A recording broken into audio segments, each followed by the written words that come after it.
Қалдарбектің қапасқа қамалғанына биыл 15 жыл.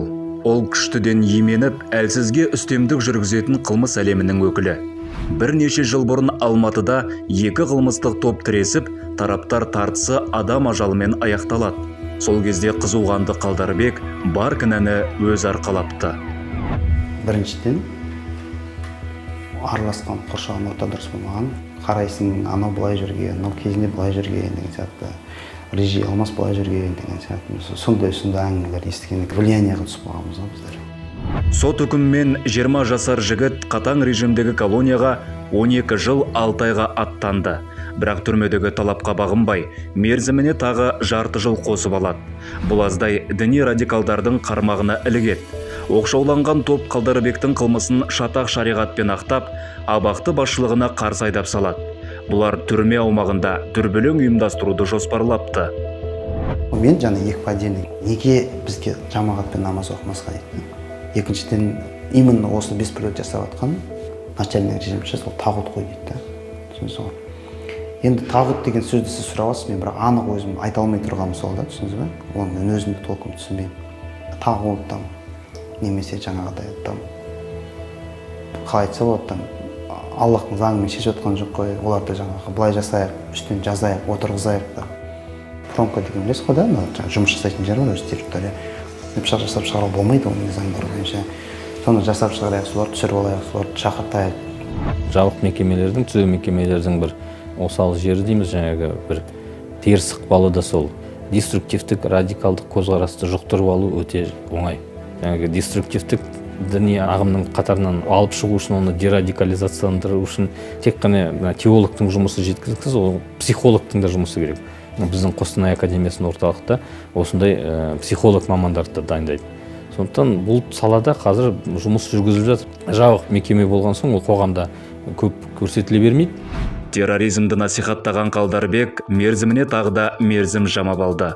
Сыбайластары да жазадан құтылмады. Қазір ол білімсіз амал қылмыс екенін ұққандай. Теологтардың діни оңалту сабағына өзі сұранады. Іштен радикалдану түзету мекемесіндегі процеске бұл ұрынған жігіттердің бірі. Бұрын қылмыс әлемінің серкесі болуға, соларға ұқсауға тырысқан тұлға, кейін оған дін қосылғаннан кейін бұрынғы өзінің болмысын жоғалтқысы келмейді. Ол психологияда солай. Радикалдық діни бағыттарда жалпылама адамды қалыптастыратын пікірде сен барлығынан үстем болу керексің. Сен өжетсің, сен Алланың жіберген сондай таңдаулы батыр құлысың, сен жихад жасауға лайықтылардың қатарындасың деген секілді жаңа қылмыс серкесінде болуға тырысқан тұлғалар бұл бағытты тез қабылдайды және тез жүзеге асыруға тырысады. Сол кездегі мен таныған алғашқы Қалдарбек пен қазіргі Қалдарбектің арасындағы айырмашылық жер мен көктей. Мекеменің қызметкерлері басты бағыты осы радикалды көзқарастағы азаматтарды анықтап, олармен профилактикалық шаралар жүргізу ғой. Өздерімен бірге басқа азаматтар теріс бағытқа тартып кетпеу үшін бірінші тұрғыда солардың көзқарастарын біз өзгертуге тырысамыз. Жалпы радикалдар саптарына сотталғандарды сыртқы формамен тартады. Діни ілімі жоқ, өмірде орын таппағандардың дәрежесін көтерген болып, арам пиғылдарына пайдаланады. Биыл түрмеде терроризмді насихаттаған 9 адам анықталып жазаланды. Намаз оқымайтын жастар болатын болса, әрбір нәрсеге еліктеп, біз кезінде біз сияқты анаған еліктеп, мынаған еліктегенше ата-анасының тәрбиесіне қараған дұрыс деп ойлаймын. Неге деген кезде ол тәрбие қанша жерден қандай бала жеңге болса да, ол тәрбие бала кезден берген тәрбие қалады екен да. 15 жыл өмір темір торда өтіп отыр. Бір қателік үшін.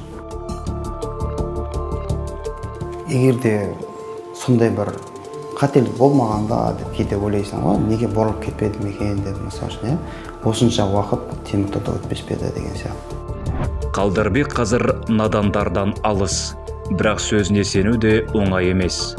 Өмірін оңай бүлдірген ол бүтіндеу қиын, өте қиын екеніне көз жеткізді.